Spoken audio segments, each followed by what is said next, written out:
Ukraine पर रूस के भीषण हमले के 10 महीने में यूक्रेन के किसी हाई प्रोफाइल नेता, कारोबारी या अधिकारी की मौत की खबर आपको ढूंढे से नहीं मिलेगी। लेकिन इसी दौरान रूस के 22 ओलिगार्क यानी सत्ता के गलियारों में पैठ रखने वाले कारोबारियों और अधिकारियों की मौत हो चुकी है। कुछ की मौत को रूस ने आत्महत्या बताया, लेकिन कई हाई प्रोफाइल हस्तियों की मौत की वजह तक सामने नहीं आई। रूस में इन रहस्यमय मौतों का सिलसिला भी उन लोगों से शुरू हुआ जो रूस की गैस और तेल कंपनियों के आला अधिकारी थे। इसका यूक्रेन पर हमले से क्या कनेक्शन है? उन रहस्यमय मौतों के लिए रूस की खुफिया एजेंसी शक के दायरे में क्यों है? ये समझने के लिए देखिए टेली सीरीज का ये एपिसोड मृत्युदाता, murmurs behind the mystery. Hollywood की फिल्मों में आपने सोवियत संघ की खुफिया एजेंसी केजीबी या रूस की खुफिया एजेंसी एफएसबी के एजेंट्स को इसी रूप में देखा होगा। बेहिचक कहीं भी किसी को गोली मारते। लेकिन असल जासूस ऐसा बिल्कुल नहीं करते। वो गोली तभी चलाते हैं जब दूसरे सभी रास्ते बंद हो जाएं। क्योंकि पहले केजीबी और अब एफएसबी की ट्रेनिंग ऐसी होती है कि वो या तो अपने शिकार को पूरा निगल जाते हैं या फिर अजगर की तरह ऐसे जकड़ लेते हैं कि खुद ब खुद जान निकल जाए।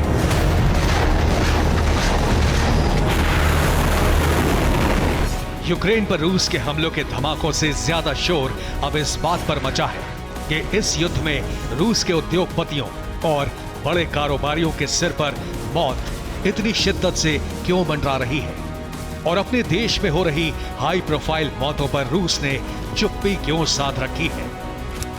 24 दिसंबर 2022।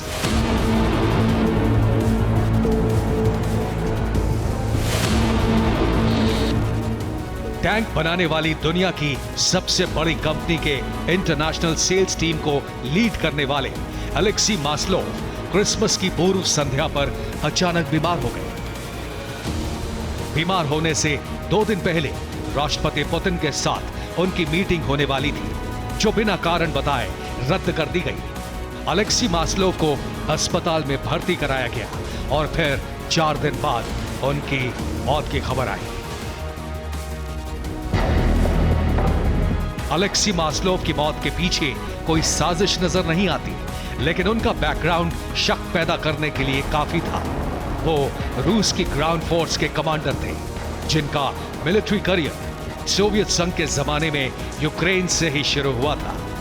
रूसी सेना से रिटायर होने के बाद अलेक्सी मास्लोव टैंक बनाने वाली कंपनी में अधिकारी नियुक्त किए गए थे। हर बात में साजिश सूंघने वाली कड़ियां जोड़कर आगे बढ़ते हैं और अलेक्सी मास्लोव की मौत में भी रहस्यों की कुछ कड़ियां जुड़ चुकी थी। 24 दिसंबर 2022, सेंट पीटर्सबर्ग, रूस।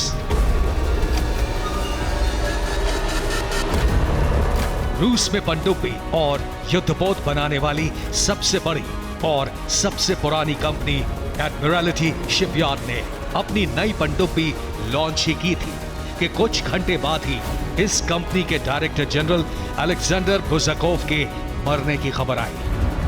रूस की सरकारी समाचार एजेंसी तास ने ही ये जानकारी दी, लेकिन अलेक्जेंडर बुजाकोव के मरने की वजह नहीं बताई गई, जो मौत से कुछ घंटे पहले अपनी नई पनडुब्बी के बारे में बताते समय पूरी तरह फिट थे।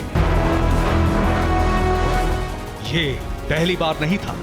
यूक्रेन युद्ध शुरू होने से अब तक रूस के ऐसे कई हाई प्रोफाइल लोगों की रहस्यमय मौत हुई और रूस ने किसी भी मौत की असली वजह नहीं बताई।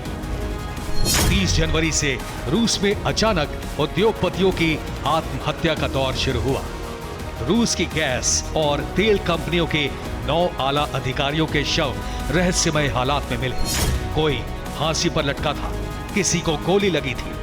इनमें 3 अरबपतियों के साथ उनकी पत्नी, बेटी और बेटे भी मरे पाए गए। ऐसी हर मौत को आत्महत्या ही बताया गया, लेकिन आत्महत्या की वजह क्या थी, ये सवाल रहस्यों के पर्दे में ही है। इसी दौरान रूस के 6 अरबपति ओलिगार्क हादसे में मरे।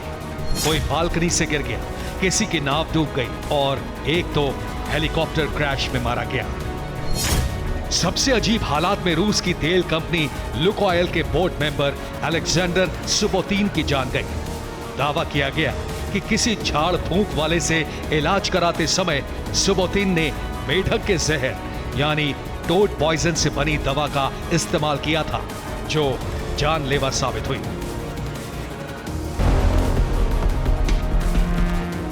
इनमें ज्यादातर मौतों को हादसा या आत्महत्या ही बताया गया, लेकिन हादसे की थ्योरी पश्चिम के मीडिया के गले नहीं उतर रही और आत्महत्या पर सवाल है कि कोई तो वजह रही होगी। रूस की गैस और तेल कंपनियों के अधिकारियों की मौत पर सवाल ज्यादा उठ रहे हैं, क्योंकि यूक्रेन पर हमले के वक्त पुतिन का प्लान यही था कि वो गैस और तेल को हथियार की तरह इस्तेमाल करेंगे और यूरोप को घुटने के बल खड़ा कर देंगे। लेकिन ऐसा हुआ नहीं। यूरोप के देशों ने रूस का विरोध जारी रखा।